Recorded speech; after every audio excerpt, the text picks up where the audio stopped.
So, hi champions, I hope you all are doing great. And this is the session, and this is the perfect session that will help you a lot. I will be teaching here V4. Now, you might be wondering here that what is V4? You you might be aware that what is V4? Verb plus ing, right? V plus ing, right? You might be thinking like that, but later on you will realize that this is the thing that you were unaware, right? So, ladies and gentlemen, sorry, ये थोड़ा ज्यादा हो गया. Okay, तो जैसे अभी मैंने बताया that we are going to learn Vivo. So friends, जैसे मैंने आपको अभी बताया कि जो V4 होता है, it plays significant role in English grammar, right? So जैसे V4 कभी कभी काम करता है एडजेक्टिव का एंड सब्जेक्ट और ऑब्जेक्ट का. Okay, and third one is that main verb, helping verb plus main verb. Okay, helping verb plus main verb. ठीक है. So first of all try to read this. Adjective का काम करता है, subject और object का काम करता है, and the third one is helping verb और मेन वर्ब. ठीक है. तो जब हम एडजेक्टिव की बात करते हैं तो you all must be aware that adjective is a word which qualifies or modifies noun or pronoun. Right? I think सभी को पता होगा ये चीजें. सब्जेक्ट और ऑब्जेक्ट का काम क्या होता है? सब्जेक्ट मीन्स की जो काम करता है किसी भी सेंटेंस में, और ऑब्जेक्ट मतलब जिसके ऊपर काम का प्रभाव पड़ता है, मतलब इफेक्ट पड़ता है, राइट, इम्पैक्ट पड़ता है. So this is considered subject और ऑब्जेक्ट. ठीक है. हेल्पिंग वर्ब, हेल्पिंग वर्ब वो होता है, वैसे तो हेल्पिंग वर्ब की अगर गगरी में डूबेंगे तो हम लोग बहुत नीचे तक जा सकते हैं, बट इनफैक्ट अभी हम लोग देखेंगे नहीं इसके बारे में ज्यादा. हम लोग जानेंगे कि हेल्पिंग वर्ब के रूप में कैसे काम करता है और मेन वर्ब के रूप में कैसे काम करता है. ठीक है. तो आगे बढ़ते हैं हम लोग और वन बाय वन समझने की कोशिश करते हैं. हो सकता है कि ये सेशन थोड़ी सी लंबी जाए, तो अगर आपके पास पेशेंस है तो you can stick here and stay here, otherwise you can pass the video. ठीक है. जैसे मैंने शुरुआत में ही बोला कि the data is yours and the choice is yours, so now it depends on you. ठीक है. तो सबसे पहले हम एडजेक्टिव की बात करते हैं. ठीक है. तो एडजेक्टिव की जो बात करते हैं, जैसे अभी मैंने बताया कि एडजेक्टिव क्वालिफायर है और मॉडिफायर है. ठीक है. I'll make you understand in a simplest form of any language. So just stick here. You will get to know something definitely from this video. Right? Adjective. तो सबसे पहले हम एक सेंटेंस ले लेते हैं. ठीक है. एक सेंटेंस लेने की कोशिश करते हैं, वैसे देखते हैं ये मार्कर चल रहा है कि नहीं. ट्राई करते हैं एक बार. राइट. इंडिया, आई थिंक इससे नहीं चलेगा, यही ले लेते हैं. India is a developing country. Okay, India is a developing country. Let me take another example. The mall. I think mall का spelling यही होता है ना, if I'm not wrong. The mall is at a at a walking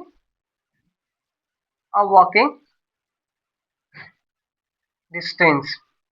ठीक है.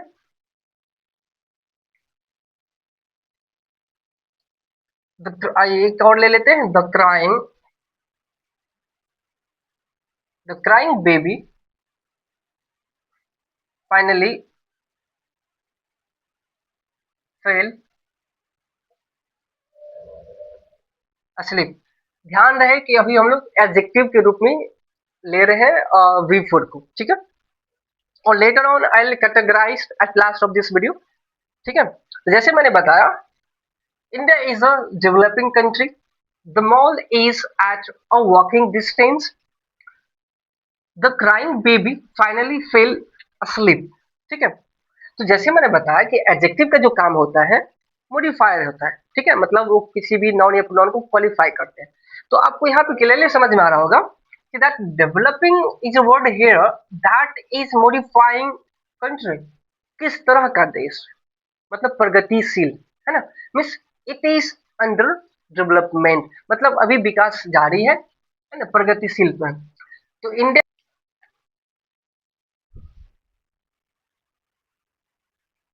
तो जैसे अभी मैंने बताया कि जो डेवलपिंग है it is working as an adjective. ठीक है, इस सेंटेंस में पर्सनली क्या काम कर रहा है, एडजेक्टिव का मॉडिफायर और क्वालिफायर का काम कर रहा है। ठीक है, लेट्स टेक अनदर एग्जांपल। इसमें भी आप देख सकते हैं वॉकिंग। ठीक है, वॉकिंग डिस्टेंस पे है, कहाँ पे है, एट अ वॉकिंग डिस्टेंस। ठीक है, अगर मैं सेंटेंस की पार्सिंग करूं तो यहाँ पे आपका प्रीपोजिशन हो जाएगा, डिटरमाइनर हो गया, ये आपका क्या हो जाएगा। चलो ठीक है, हम यहाँ पे देख लेते हैं, ये मुझे नहीं पता है कि ये वॉकिंग क्या है। ठीक है, आगे चले जाते हैं, डिस्टेंस। अब यहाँ पे डिस्टेंस क्या होना चाहिए अकॉर्डिंग टू यू, मेरे अनुसार तो यहाँ पे आपका नाउन होना चाहिए। ठीक है, हम लेटर ऑन कैटेगराइज करेंगे कि वेदर इट इज सब्जेक्ट और ऑब्जेक्ट। ठीक है, हम लेटर ऑन इसको कैटेगराइज करेंगे। सबसे पहले तो हमको इसको ये जानना है कि नाउन है या नहीं। तो डेफिनेटली ये नाउन है ना, डेफिनेटली ये नाउन है। अब हम समझते हैं ये सब्जेक्ट है या ऑब्जेक्ट है, तो डेफिनेटली सब्जेक्ट नहीं हो सकता, क्योंकि वर्ब के बाद हमेशा ऑब्जेक्ट यूज होता है ना। देखो, अब हमेशा यूज नहीं होता, जब मल्टीपल उसमें क्लॉजेस होता है, सिंटेक्स होता है, तो उसमें वहाँ का रूल्स अलग होता है, उसमें चेक करना पड़ता है कितने कंजंक्शन है, क्या कैसा सिनारियो है, तो उसके बेसिस पे। लेकिन यहाँ पे ये क्या है हमारा, नाउन है। और नाउन के बाद यहाँ पे ये क्या है, नाउन है, और नाउन के बाद यहाँ पे ऑब्जेक्ट हो जाएगा। मीन्स नाउन ही है ना। आपको एक चीज पता होगा, you know very well that, कि नाउन को कोई अगर चीज क्वालिफाई करेगा, उसके पीछे अगर होगा, तो ये तो केवल एडजेक्टिव ही हो सकता है। मतलब क्वालिफाई इसको कौन कर सकता है, एडजेक्टिव ही करेगा। तो this is word walking is an adjective here. क्यों, क्योंकि वॉकिंग डिस्टेंस से क्वालिफाई कर रहा है इसको। ठीक है, I hope you understood it. सबसे पहले हम यहाँ पे नेक्स्ट वन हम यहाँ पे चलते हैं, क्राइंग बेबी। कैसा बेबी, मतलब जो रोने वाला था, नहीं मतलब जो रो, आई थिंक रो रहा था, है ना।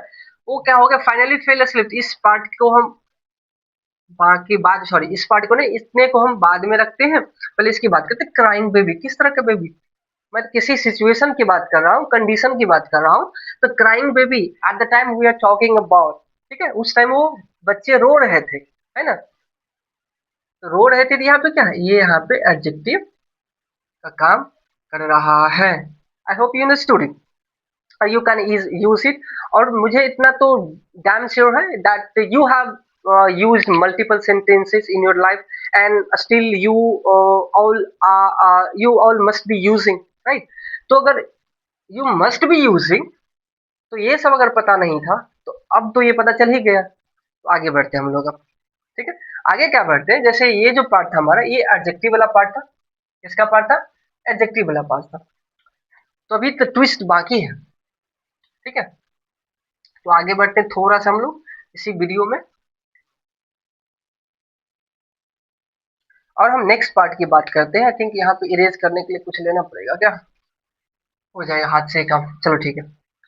तो हम लोग नेक्स्ट पार्ट की बात करते हैं। The next part was I think main verb या हेल्पिंग वर्ब, दोनों में से कुछ भी ले सकते हैं। चलो मेन वर्ब और हेल्पिंग वर्ब और मेन वर्ब ले लेते हैं। ठीक है, देखो इसमें हालांकि ट्विस्ट है, तो ट्विस्ट है तो इसको हम बाद में रखते हैं, पहले हम ये ले लेते हैं, सब्जेक्ट और ऑब्जेक्ट ले लेते हैं। ठीक है, सब्जेक्ट या ऑब्लिक दे देते हैं ऑब्जेक्ट। ठीक है, एडजेक्टिव तो हमने सीख लिया। अब सब्जेक्ट और ऑब्जेक्ट की बात करते हैं कि ये जो वी फोर होता है, वी प्लस आईएनजी होता है, it sometimes uses as subject और ऑब्जेक्ट। ठीक है, अब देखो, तो जैसे अभी हम लोग बात कर रहे थे एडजेक्टिव के बारे में, और गाइस मैं यहाँ पे एक चीज और बताना चाहता हूँ like you might be thinking कि ये यहाँ पे एक्सेप्शन है, मतलब अपवाद में आता है, ऐसा कुछ नहीं है।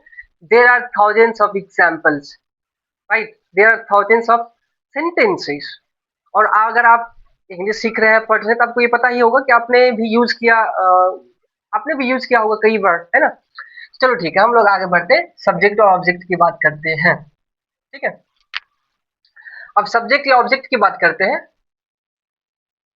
तो यहाँ पे हम लोगों ने सब्जेक्ट के बारे में सबसे पहले देख लेते हैं। तो subject swimming, swimming is swimming is a good exercise. चलो एक्सरसाइज में मैं EX लिख देता हूँ, ठीक है, मैं इतना नहीं लिखना चाहता हूँ। Swimming is a good exercise. अब बताओ, swimming is a good exercise. अब स्विमिंग यहाँ पे ये भी तो हमारा V4 है ना, V4 है कि नहीं। स्विम क्या है, स्विम इज अ वर्ब। अब स्विम में ING लगा दी है तो क्या हो गया, स्विमिंग हमारा V4 हो गया, VING हो गया, V प्लस ING हो गया, है ना। अब V प्लस ING हो गया, दैट मीन्स V4। अब V4 का यहाँ पे जो यूज हुआ है, कैसे यूज हुआ, एज अ सब्जेक्ट के रूप में यूज हुआ है ना। जैसे third one, smoking, smoking is I think injurious, injurious to health. अब बताओ, यहाँ पे स्मोकिंग किसके रूप में यूज किया गया, एज ए सब्जेक्ट। चलो एक और एग्जांपल लेते हैं, स्मोकिंग,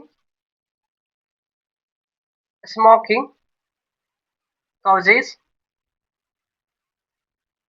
कैंसर। अब बताओ, स्मोकिंग कॉजेज कैंसर।